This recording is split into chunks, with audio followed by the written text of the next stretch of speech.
अस्सलाम वालेकुम एवरीवन। मियां मोहम्मद नवाज शरीफ साहब बतौर सियासतदान मेरी पहली मोहब्बत हैं। वक्त गुजरने के साथ साथ हमें मालूम हुआ कि हम जिनकी मोहब्बत में मुब्तला हैं वो किसी और के इश्क में मुब्तला हैं। वो किसी और को अपना लीडर और मुर्शिद माने बैठे हैं। जब हमें उनका पता चला तो हमने उनके मुर्शिद को अपना मुर्शिद बना लिया। सिर्फ हमने ही नहीं, पूरी कौम ने उनके मुर्शिद को अपना मुर्शिद मान लिया है। जब हम वो शख्सियत आपके सामने रखेंगे तो आप भी हमारी तरह हैरान और शशदर रह जाएंगे। जी, तो मियां साहब इमरान खान साहब को अपना मुर्शिद मानते हैं। ये बात हम मजाक में नहीं कर रहे, हम पूरी लॉजिक और फैक्ट्स के साथ आपके सामने ये बात साबित करेंगे। ये बात आज की नहीं, ये 80 की दिहाई से काम शुरू है।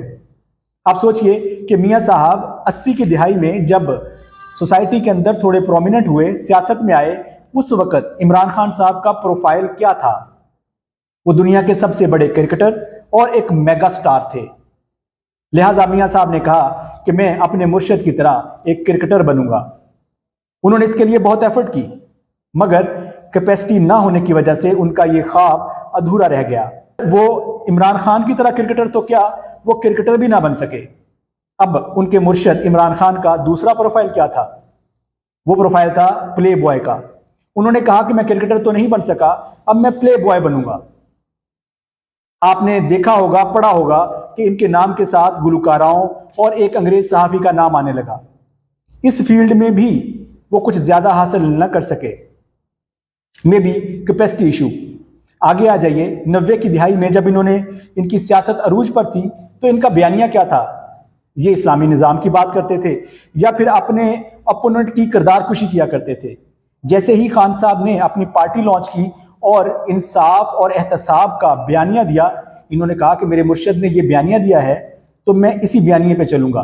1996 का इलेक्शन उन्होंने इसी बयानिए पे जीता, 2/3 मेजोरिटी से असेंबली में पहुंचे, मगर अगेन कैपेसिटी इशू न चल सके और फिर 10 साल की डील करके मुल्क से दौड़ गए। अगले 10 साल ये मुल्क से बाहर रहे, उसमें भी इन्होंने बहुत अपने मुर्शिद को फॉलो किया। मगर हम इस स्टोरी को थोड़ा शॉर्ट करना चाहते हैं। 2008 में जब ये वापस आए तो दोबारा इन्होंने उन्हीं लाइंस पे दोबारा अपनी पार्टी का बयानिया शुरू किया कि हम एहतसाब करेंगे, हम जरदारी साहब का पेट फाड़ देंगे, इनको लटका देंगे, ये कर देंगे। लोगों को बेवकूफ बनाया और दोबारा हुकूमत में आ गए। अगेन कैपेसिटी इशू, न चल सके, फिर डील करके मुल्क से दौड़ गए। ये तो वो बड़ी बड़ी बातें हैं जो ये मुर्शिद को फॉलो किया करते थे। अब तो ये इस कदर फनाफिल मुर्शिद हो चुके हैं कि छोटी छोटी बातें जो खान साहब करते हैं ये वो भी करते हैं। मसलन खान साहब ने कुछ अर्सा पहले कुछ बच्चों की शर्ट्स पर साइन किए जिसकी करोड़ों रुपए की मालियत में उनकी कीमत लगी। इन्होंने कहा मेरे मुर्शिद ने किया है तो मैं भी करांगा। उन्होंने 4 बच्चों को बुलाया, उनकी शर्टों पे साइन कर दिए। अब वो शर्टें बिकनी तो क्या थी, वो बच्चों की शर्टें जाया हो गई। अब मियां साहब को ये बात कौन समझाए कि जनाब ये जो वो साइन करते हैं बतौर स्टार करते हैं। अभी आप जिन अरबों की मिन्नतें करके मुल्क में वापस आए हैं वो अरब भी खान साहब से बैट साइन करवा के अपने पास कलेक्शन में रखते हैं कि ये इमरान खान ने साइन किया हुआ है। ये अभी जो रिसेंट इनके जलसे हैं उनको देख लीजिए। ये पहले इमरान खान साहब को कहा करते थे कि ये जो रात को जलसे करता है, जलसे तो दिन में होते हैं, रात को तो कुछ और होता है। और आज उन्होंने अपनी पार्टी को इस बात पे खामोश किया और कहा कि नहीं, मेरे मुर्शिद क्योंकि रात को जलसे करते हैं, मैं भी रात को जलसा करांगा। फिर उन्होंने कहा कि क्योंकि मेरे मुर्शिद ने मीनार पाकिस्तान पर जलसा किया था, मैं भी मीनार पाकिस्तान पर जलसा करूंगा। यहां पर भी कैपेसिटी इशू आ गया। इमरान खान साहब ने मीनार पाकिस्तान को कई दफा भरा है। अब इनके पास तो लोग ही नहीं जो इनके कहने पर वहां पर इनकी बात सुनने के लिए आ जाएं। उनको पता है कि इनकी कैपेसिटी क्या है, ये क्या है, इनका किरदार क्या है, इनकी हिस्ट्री क्या है। लिहाजा इनको मजबूरन मजदूरों को यहां वहां से पकड़कर जल्द से मिलाना पड़ा। और फिर इन्होंने मजदूरों के साथ भी ठगी कर दी। वो भी वीडियोज आ रही हैं, वो जिनको मजदूरी पे लाए थे 1000 2-2 हजार की मजदूरी के ऊपर, उनको इन्होंने मजदूरी नहीं दी। आगे बढ़िए, जलसा तो जलसा, जलसे के अंदर होने वाली एक्टिविटीज भी इन्होंने वही की जो इनके मुर्शिद इमरान खान साहब किया करते हैं। वो लाइटें बंद करवा देते हैं और सबको कहते हैं कि अपने मोबाइल की लाइट ऑन करें, और फिर पूरा का पूरा ग्राउंड जो है वो लाइटों से जगमगा उठता है।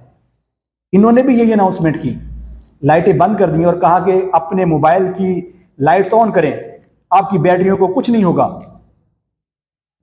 और फिर वो अंधेरा अंधेरा ही रहा। अब इनको ये बात कौन समझाए कि ये जो आपने सामने डंडे लगाए हुए हैं, इन डंडों में ना तो बैटरी होती है और ना ही इन डंडों के पास कोई मोबाइल होता है कि जो वो ऑन कर लेंगे। आगे बढ़िए। इमरान खान साहब ने केपीके के अंदर जैसे ही हेल्थ कार्ड लॉन्च किया, इन्होंने पंजाब में साथ ही लॉन्च कर दिया, मगर जब इनको ये पता चला कि इसमें से कोई कमीशन नहीं, तो इन्होंने वो उसको वहीं पर रोक दिया। हम अपने अजीज और महबूब लीडर जनाब मियां मोहम्मद नवाज शरीफ साहब को एक मशवरा देना चाहते हैं कि जनाब, पहले तो आप ये जो आपके साथ आपके एडवाइजर्स हैं इनको फारग कीजिए, ये आपको गलत साइड पे ले जाते हैं। आप अपने मुर्शद को फॉलो कर रहे हैं, बिल्कुल ठीक कर रहे हैं। आप फनाफिल मुर्शद होना चाहते हैं, बिल्कुल ठीक कर रहे हैं। सिर्फ चंद वो बातें जो आपके मुर्शद आपसे ज़्यादा कर रहे हैं, आप वो भी कीजिए। आप यकीन कीजिए, आपकी पॉलिटिक्स दोबारा रिवाइव हो जाएगी, आप दोबारा पाकिस्तान की सियासत का चमकता हुआ सितारा बन जाएंगे। वो क्या हैं? एक तो आपके मुर्शद ने गरीब को हेल्थ कार्ड दिया था, उसने मजदूर के लिए शेल्टर होम बनाए थे, उसने मजदूर को खाना दिया था। आपने आते ही वो शेल्टर होम बंद किए, आपने आते ही वो जो हेल्थ कार्ड था वो बंद किया, आपने आते ही उनका खाना बंद कर दिया। तो जनाब, ये अपने मुर्शद को फॉलो कीजिए और ये चीज़ें वापस कीजिए उनको। दूसरी चीज़, आपके मुर्शद कंसिस्टेंट हैं, वो खड़े रहते हैं, वो दौड़ नहीं लगाते। ये बात आप सीख लीजिए, आपने भी आइंदा दौड़ नहीं लगानी। और तीसरी अहम बात, आपके मुर्शद करप्शन नहीं करते। आप भी कसम खा लीजिए कि आइंदा मैं करप्शन नहीं करूंगा। ये जो नारा है, मैं खाता हूं, मैं लगाता भी हूं, नहीं होगा। आप कहेंगे मैं सिर्फ लगाऊंगा, खाऊंगा नहीं। माफी मांगिए, आप दोबारा से पाकिस्तान की सियासत का चमकता सितारा बन जाएंगे। अस्सलाम वालेकुम।